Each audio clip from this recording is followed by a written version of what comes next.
Samoy here, interviewing my good friend Giezwa, Papi G, Pierre. How you doing? I'm doing great. You're doing good, Papi G. And that's how they're gonna be chanting your name on April 13th because you're gonna kill it, right? Yes. All right, so Papi G, where did that name come from? How did you get to be Papi G?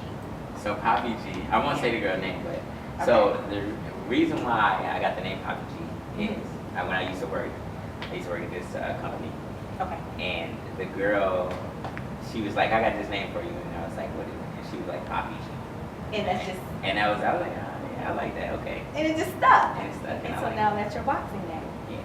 Cool. So tell us a little bit about your background, your family, and then we'll go into how you started boxing.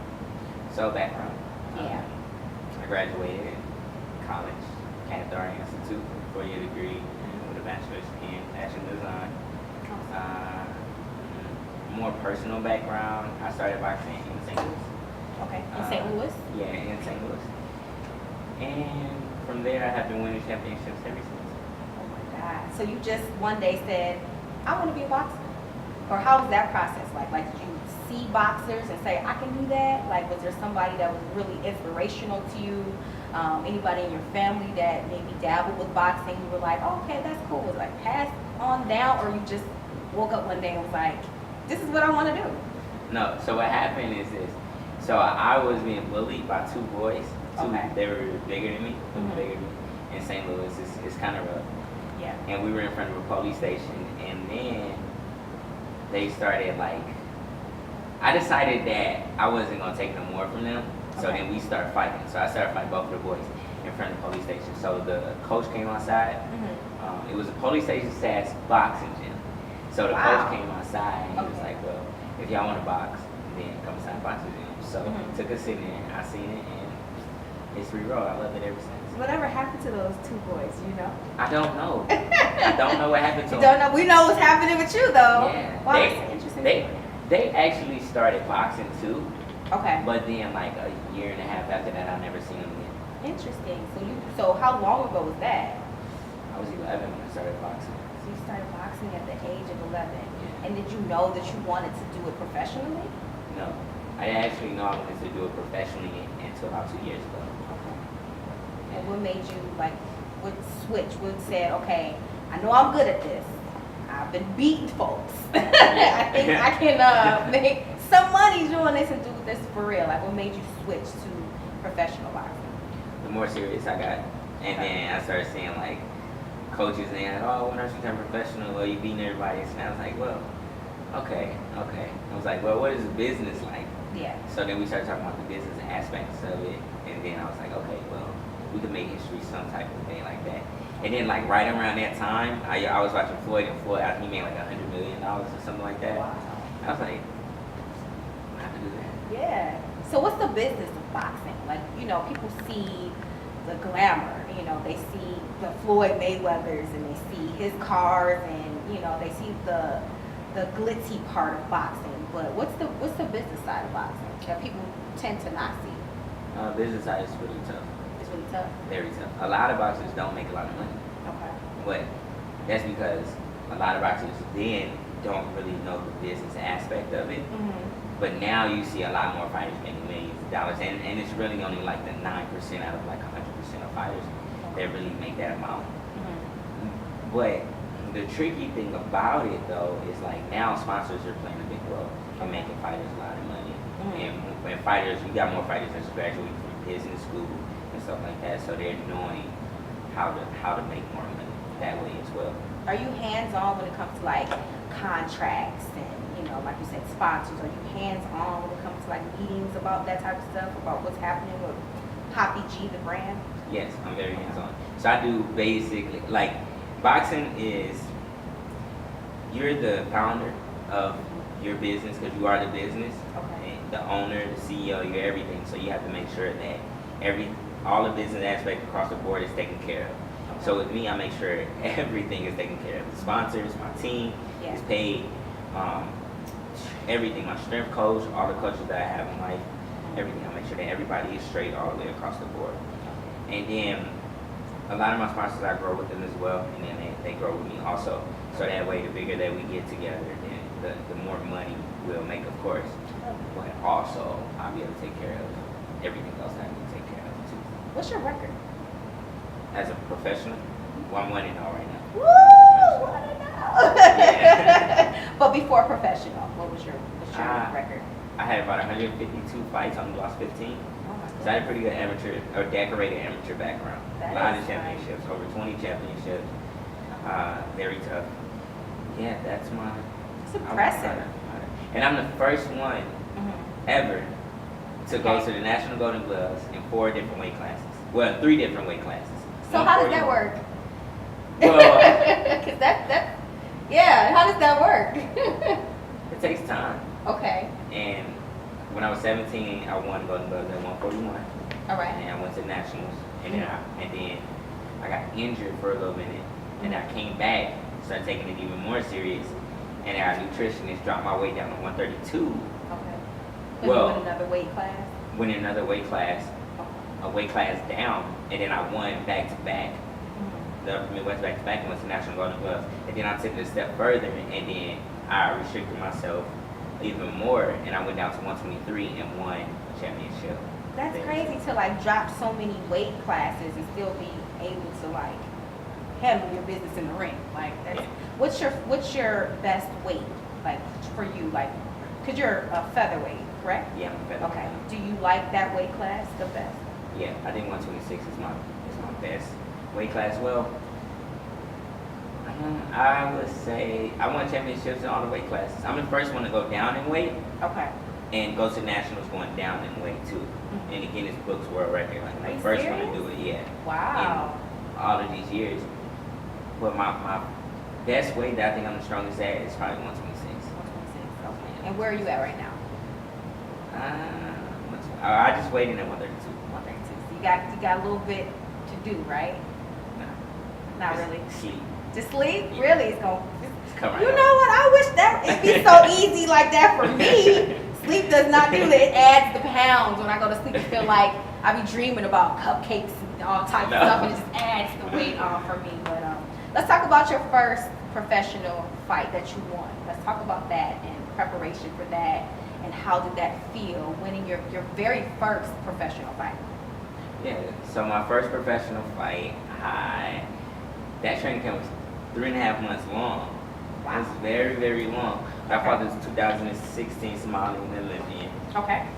Would say everybody said it was gonna be me, whatever. But Because he was the Olympian. yeah, 'cause Yeah. he's Right. so, but no, I beat him by unanimous decision. Wow. It How was a many great rounds? fight. We went 4 rounds. Okay. 4 rounds, 3 minutes. It was a good fight. It was a very competitive Mhm. fight at first. Okay. Why you say it first? Cause he was southpaw as well, so I had to adjust. Okay. So like the first 2 rounds, it was just about adjusting. He had a pretty good technique too. Okay. And then from that point, at first it was Then Papi G just like Just activated, took over. right? Yeah. It just took over. I love it. What does it take? You said 3 months you trained for that fight, 3.5 right? months, yeah. What does it take? Like, what does your training consist of? Because like I've been watching movies, boxing movies, Rocky, and I've seen them all, and he like goes ham. Like he gets up early in the morning, and you know he's drinking like eggs raw and doing all these crazy things. And I took Mike Tyson, Yeah. the documentary where he's in a chicken coop and doing just like things that it's like wow, it's a lot of things that you have to do for training. Like, what does your training consist of? A lot of fighters do that.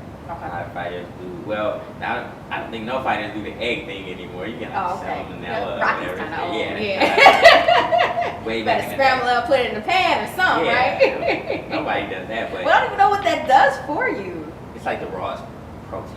Okay, so that's why they do that. But they don't do that anymore. You definitely don't do that. No. Okay. I don't think no fighter does that anymore. Okay, well, that's good. That's out. It's like new age technology. We got protein shakes. Right. Yeah. You don't need any of They that don't stuff. need none of that So you stuff. do a lot of that. Nutrition Yeah, is nutrition. key for your Yes. training, but like physical. What do you go through? What have you been going through for this fight actually? This training camp has been by far my toughest training camp. Why is that? It's been mentally, Okay. we've been having to get through. Like I never have mental lapses, Mhm. but this training camp has been that much more tougher Okay. because of the mental lapses that my coach and them are putting me through. So we'll do like everything normal, but then we go to like the new trainings that we have. I won't give the secrets away. Yeah, don't give away your secrets. But we go through like the mental trainings. Okay. Like I can tell one. Okay. So so like some of the mental trainings that like we go through, we have a mental coach as well. We go through. So some of them are like number trainings. Where you have to memorize like 100 numbers and then recite them all back and then go into combination with the numbers. So that's like one mental lapse that's like, oh my gosh, it literally takes like 3-4 hours just to get it right. Yeah, it's very, it's very. So that's like one mental training that we do, and there's plenty more with other workouts and stuff like that. Would you say the mental training is harder than the physical training? Yeah? Yeah, it is. And this is your first time doing like the mental training at like to this extent for this fight? Yes, it is. This is my first time doing to this extent, like this numbers game and like things like that. So it's really, really, but it helps and it makes me even more focused. Alright. How often are you in the gym? Like are you in the gym out of the week? Like 4 days out of the week, 3 days out of the week, 2 days out of the week, all week? Like or do you or you don't have a break, like, or do you have breaks?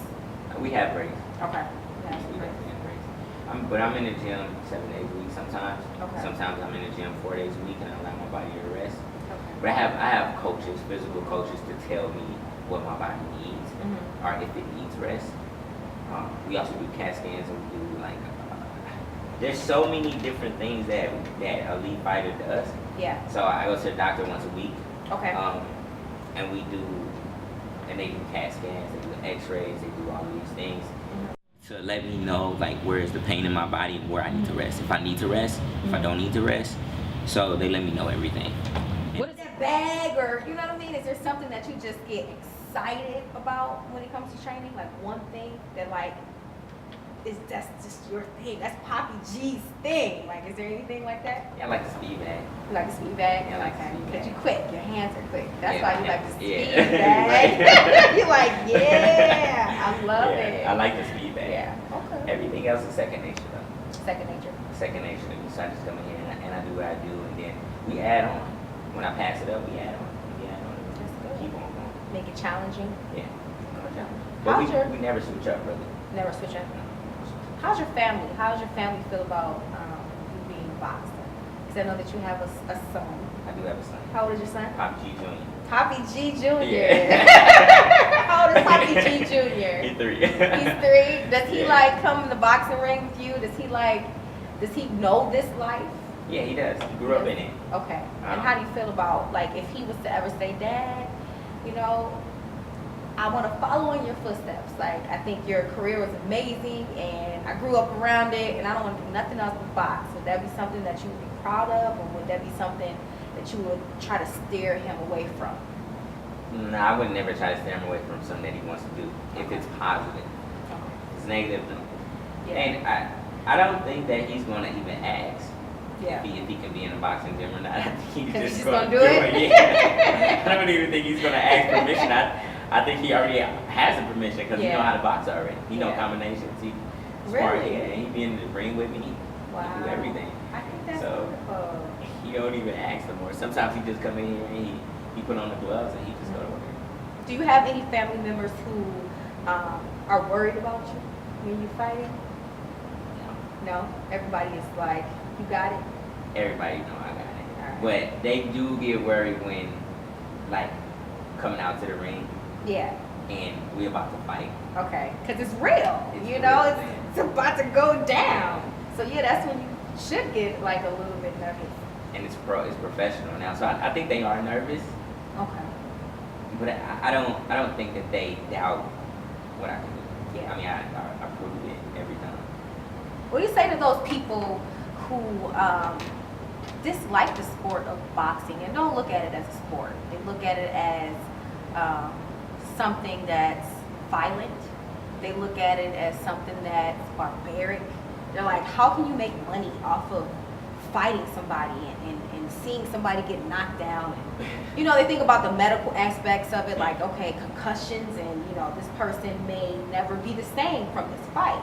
What do you say to those those people who think that what you do and what you love to do is something that they are terrified of? I think that more people should come to the boxing gym. Okay. I think that they should think, I mean, what would you rather do? Would you rather have somebody fighting on the street and be barbaric and hurt somebody, or would you rather have something that's disciplined where you can make money from it, you can have sponsors from it, you can take care of your family from it, you can be on TV, you can do all of those things in a more positive way. Yeah. So you have to, like, there is an option. You have to choose. Which one are you going to choose? And I think America and the rest of the world buys boxing now. I mean, it's like it's the biggest sport, really. Yeah, really it is. I mean, you got one guy. I mean, for instance, look at Floyd. I mean, he made over $300 million in one night. I mean, and that's like even in the 1%. But you have fighters on an everyday basis now making millions of dollars. Yeah. Millions. I mean, look at UFC. Look at boxing. Look at basketball. Look at all of these different sports. They're all one and the same. They're all a sport. Yeah. And regardless of whatever it is, if it brings people together for a better cause, where everybody can enjoy something, why not do it? Who's your inspiration? Like, who do you look up to, have looked up to since you started and till now? Boxing wise or just in life? Oh, let's do boxing wise first, and then we'll do life. Muhammad Ali. Why? And that's my all-time favorite. You like light up when you said his Yeah. name, like your whole demeanor changed. That's your all-time favorite? All-time favorite. Why is he your Nobody's all-time ever- favorite? He's my all-time favorite for a lot of reasons. Okay. He won the Olympics. He won the Olympics back in the day. Yeah. You know what back in the day When it was tough. When it was tough. Yeah, For yeah. black I know. people. Really, Yeah, I that's already just the know. honest truth. Yeah. He won the Olympics back then. Yeah. And then won world titles and everything from that point, and was in the civil rights movement and everything. He helped a lot. Yeah. I remember watching this when I first knew that he was my favorite. It was not planned or anything. I remember watching my grandfather actually showed me this video of Muhammad Ali. Okay. Muhammad Ali saved a guy that was about to jump out of a window. Oh wow. Yeah, he went up the stairs all the way up, and he saved the guy that was about to jump out the window. Now, whatever the conversation was after that, I don't know.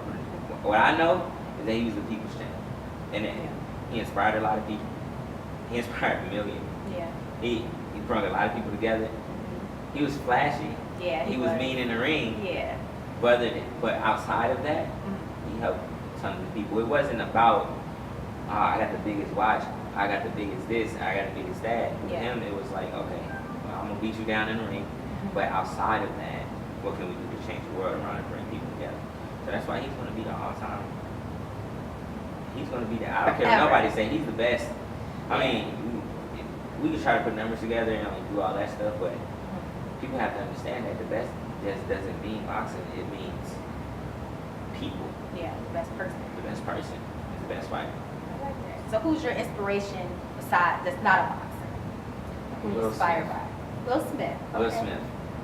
I love Will Smith. You know he's from Philly. So. Yeah. Will Smith is Big up he's to Philly. one of the ultimate ideas of mine. Okay. Why? And I don't say icon. He's a great idea that I look up to. Okay. Okay. I love Will Smith. Will Smith and Muhammad Ali are my ultimate. They're the best ideas. And Will Smith, he's just, I look up to Will Smith a lot. It's because like his lifestyle.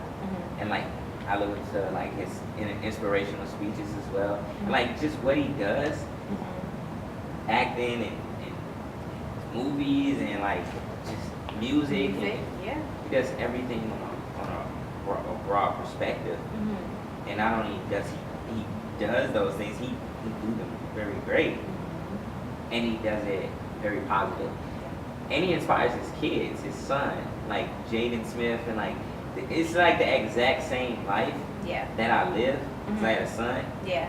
So it's like, and now I look at it and like my son do a lot of things that I do.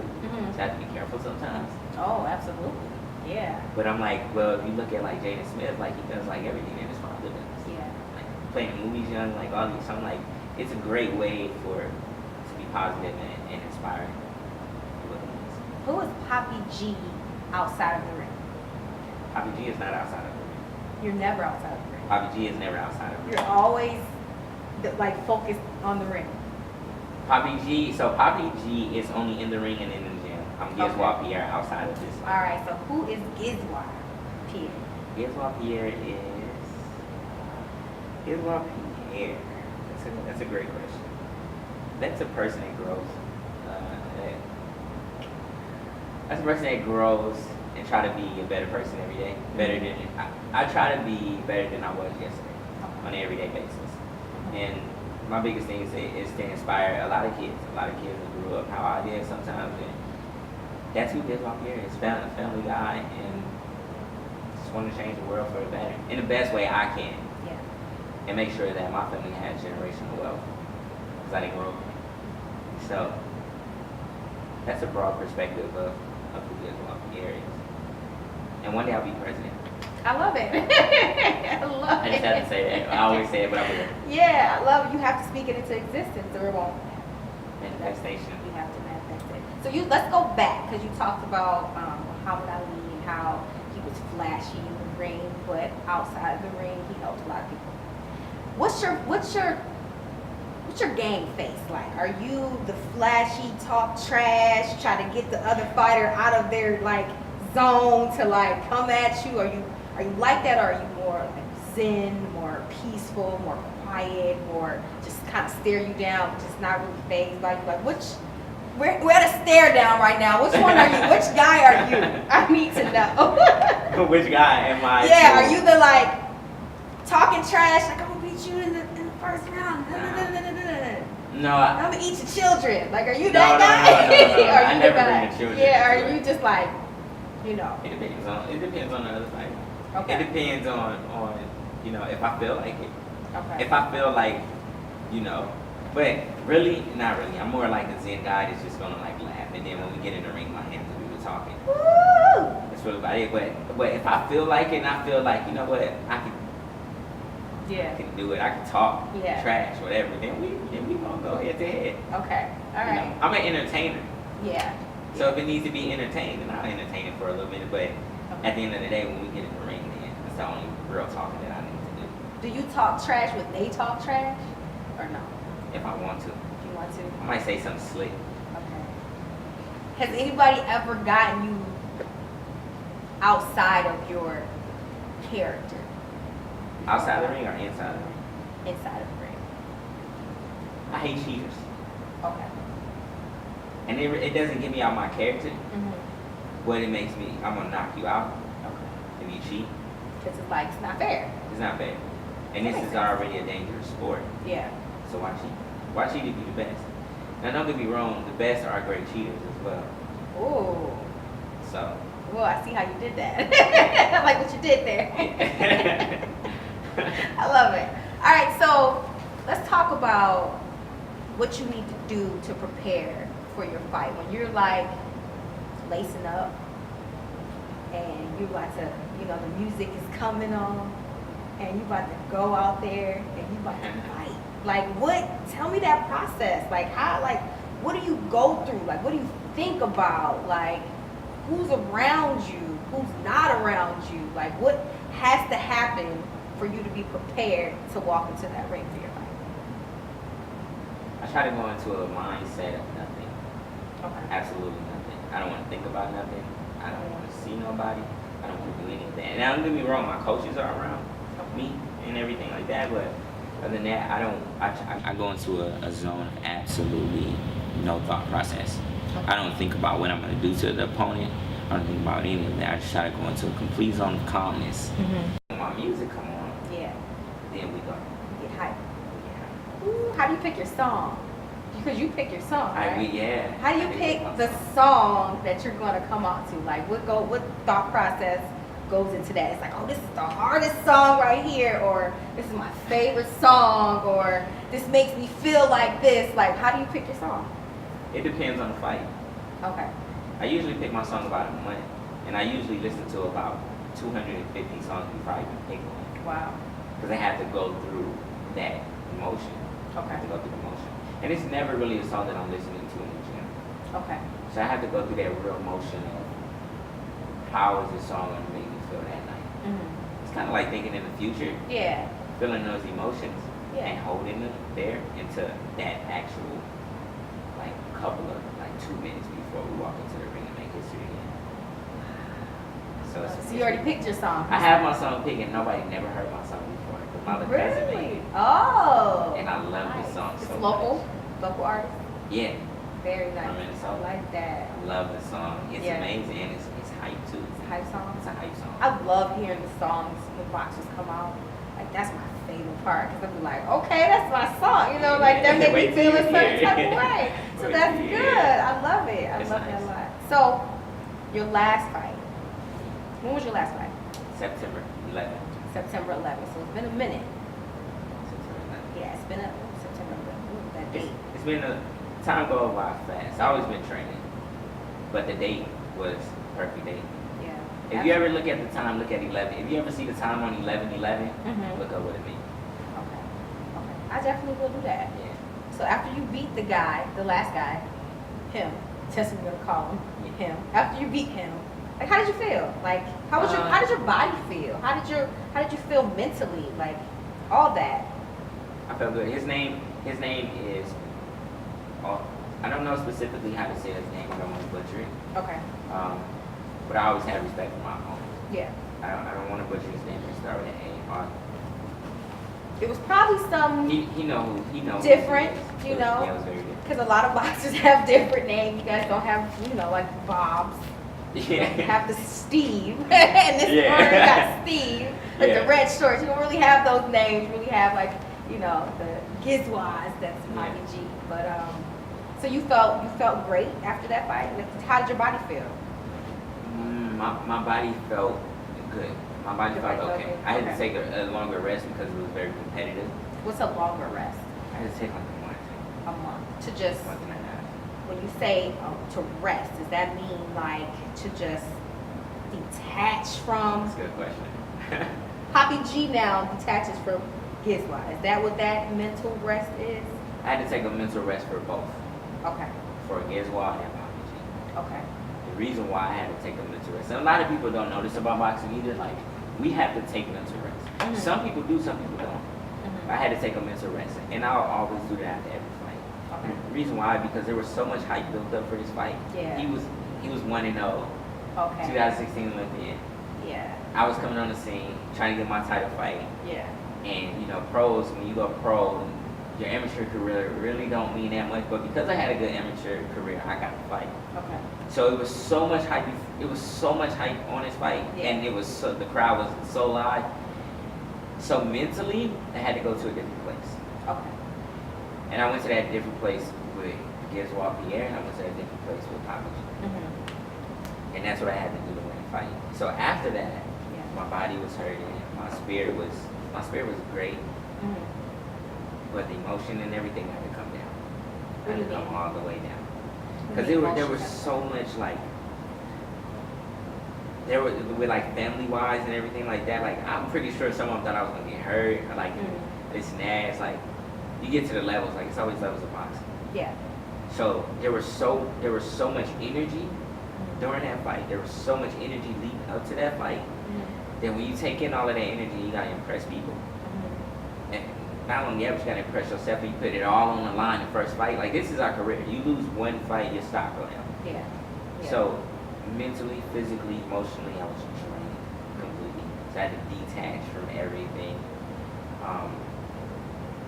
I detached from everything, and I didn't really deal with anything. I didn't really deal with anybody after that. I detached from boxing completely For how long? for about a month and a For a half. month and a half. Okay. And then you got back to you. No, I didn't. You didn't get back to you. No, I didn't. Okay. Because my uncle died right after that. Oh. Yeah, he died like a couple days right after that. Sorry to hear that. So, and then my birthday was October 8th, and I actually went to a funeral on my birthday. I went to his funeral on my birthday, 2017 of last year. Yeah. So I detached for like a month and a half, 2 months, and then I got back to the grind, and it motivated me more. So now you just ready. Yeah, I'm ready. You ready for your fight. I'm ready for a fight at the Armory, April 13th. I'm excited. April 13th. So what else? What would you tell somebody like me, or somebody who like is interested in boxing, or a child that is getting bullied at school, or someone who's looking for inspiration? What would you tell them about Papi G, about boxing? What would you tell them? The greatest thing is we always have things called alias, something like that. Yeah. So you can always make up your name. That's like the cool thing. But, Yeah, that is true. but for anybody that want to box, Yeah. if you want to get in shape, it's the best sport to go to. Okay. You lose weight instantly. I mean, you got to think about it. The boxers be in the best shape that you see. Like, Yeah. really. It's not like bodybuilding. Like, don't get me wrong, I love bodybuilders, whatever. Mhm. But it's not like bodybuilding. Like, we can go 12 rounds. We Yeah. can go 6 rounds. We can go 4 rounds. Mhm. And a lot of people think it's easy until you actually get in the boxing ring. And you're Yeah. like, oh man, I've been training. Then you go 30 seconds with a boxer. And you're Yeah. like, That endurance, Yeah. it ain't the same. It's not the same. and I guess scientists and stuff, I guess they're figuring out more that boxing is like the ultimate sport to go to for physical. Do you ever have like doubts, or do you ever feel like, all right, this is a physical sport, and like you just said, one fight that doesn't go your way, your reputation's on the line. Do you ever do you think about that a lot, or do you not go there? I have to think about it a lot. Okay. And the reason why is because I'm in a position that a lot of fighters are not in. Yeah. I mean, I have a lot of sponsors. I think I have like 11 sponsors now. Wow. There's world champs that don't even have that much. So business-wise, I think we're doing, I know for a fact we're doing pretty good. Yeah, sounds like it to me. Sounds like it to me. But it's definitely more pressure. Mhm. It's a lot of pressure. And a lot of people say, oh, well, you don't got that much pressure, or you put that much pressure on yourself, or are you this is what you asked for. Yeah, it's not what I asked for, it's what I worked for. Yeah. Yeah. So now, with 11 sponsors, there's no room for error. So I think about it every day. And when I came back, I just got all these sponsors. Like when I came back after my first fight, I beat the limit. People knocking at your door. Of course. This and that. You champ now. Yeah. They like, Well, you're a winner. I'm not the champ. You're a I'm winner. You're a Yeah. winner. Yeah. I'm not the champ in professional, as other people know. Okay. But I know that I'm the champ right now. I just gotta make other people see it. Other than that, I would say there's a lot of pressure. There's more pressure on me than I didn't like any other fighter really. That's coming up 1-0. Yeah. I'm pretty sure like 1-0 other fighters, Mhm. I had the most sponsors Okay. out of any other fighters. So you got a lot riding on this. Yeah, every fight. Yeah. I do good under pressure though. Okay. Well. So I wanted it. I wanted all of those sponsors. Yeah. I do good under pressure. And you guys, and even with those sponsors, they got family members. Right. So they want to take pictures and they want to brag. I love when people brag on me. Really. Yeah. Why do you love when people brag on you? Because it makes other people feel good. I'm a product of the environment. Yeah. So if I can make other people feel well from boxing Mhm. and make them some money as well as make myself money, Yeah. It's a win-win. it's a win-win situation. Not only that, but it's a family thing. Mhm. Their kids and their kids. This is history, and their kids will continue to say, we're sponsoring you. Yeah. So every fight is pressure. Every fight is on the line. I have more sponsors than the main events than a lot of fighters. Mhm. No malice to anybody or no, but it is what it is. Yeah. So I have more pressure on me than a lot. And then I have the biggest boxing promoters looking at me, and Yeah. it's a lot. I was on the phone with a couple of them the other day. They're gonna be there. Yeah. So it's a lot of pressure. But Like you said, we work hard under pressure. yeah. Let's talk about legacy. Let's talk about tradition. Let's talk about foundation. Let's talk about this gym that you're in. Tell me a little bit about it. Yeah, so this boxing gym started about 4 years ago. Okay. The reason why I started, well, my coach, Cericio, that's my coach. He always wanted to start a boxing gym. Mm-hmm. A lot of traditional boxing gyms and gyms, period, they only stay open to a certain time, about 6:37. Mm-hmm. I couldn't do it. A while back, I couldn't. I started working. When I was working Mhm. for somebody, Yeah. it feels good not to work for anybody. But Right. when I was working for somebody, I used to get work at 8 o'clock. And I couldn't come to the boxing gym. I was working all day. It was closed. It was closed. Wow. Or when I was going to the boxing gym, Mm-hmm. they was like, "Oh, you can't be here. Mm. You can't be here. Why couldn't you be there? Business hours." Mm. So they were making it more into public business hours than the gym. I need the grind. I need the gym. Yeah. So what happened is that we got kicked out of that gym. My coach, he opened up his apartment, Mm-hmm. a studio. It was like a studio upstairs, just Mhm. one room. Mm-hmm. I was training there. At night when I get off, I was training. My coach did that for me. That's nice. And then from there, we got the gym. He got the gym. And I always say, like, me personally, I think coach got the gym for me. Yeah. So we got the gym. I got to choose the colors, which are black Yeah. and yellow. Okay. Because of Bruce Lee. It's one of my Oh. favorites too. Nice. So I have to choose the colors. And then from there, we've been winning championship every year. I love it. After So now you got a gym where you can practice whenever. Whenever I want to. Lock up whenever I want to. And we work. Yeah. There's not a certain time. I don't like time. My coaches know that. Okay. I don't like times when I gotta train. I don't like times when I gotta leave. Yeah. And I'm the champ. Yeah. No, it's none of that. That's so what we do. You like you could be at home at I don't know 3 o'clock in the morning, 4 o'clock in the morning, 5 o'clock in the morning. You could just have the inspiration to come to the gym. And you can come to the gym. Come to the gym Nice. anytime. It doesn't even matter the hour. My coach try to be in here more, sometimes early. Mhm. I mean, he in here at 6 o'clock. Yeah. I wake up when I want to though. I'm not waking up in the morning time. Okay. So I'm you're not not up at 6. you're not the Rocky that's getting up No, I'm At not getting up 4. at the crack of dawn. and like running up all them stairs. Like you're not No. doing all that. No, not I that let my early. body rest. Okay. I let my body rest. Okay. I wake up when I wake up. And I go don't hard. and I go hard. I don't set no alarms when I'm in training camp. Mhm. I don't do any of that. I just wake up when I wake up. And when I wake up, then we go to yoga or we go to, I go wherever I go to. Sometimes I train 6 hours. Sometimes I train 8 hours. It just all depends on. It all What does the hours depend on? Oh, Just when, you? Yeah. When Okay. I go for all the hours. Okay. We can go from 1 to 9. We can go from 10 to 8. Okay.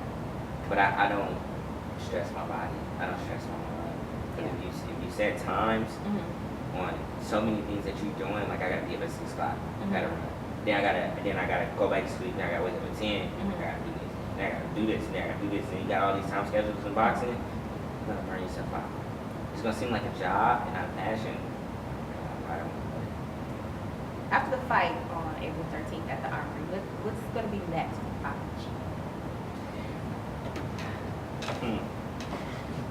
What's gonna be next? What's gonna The be world next? gonna see.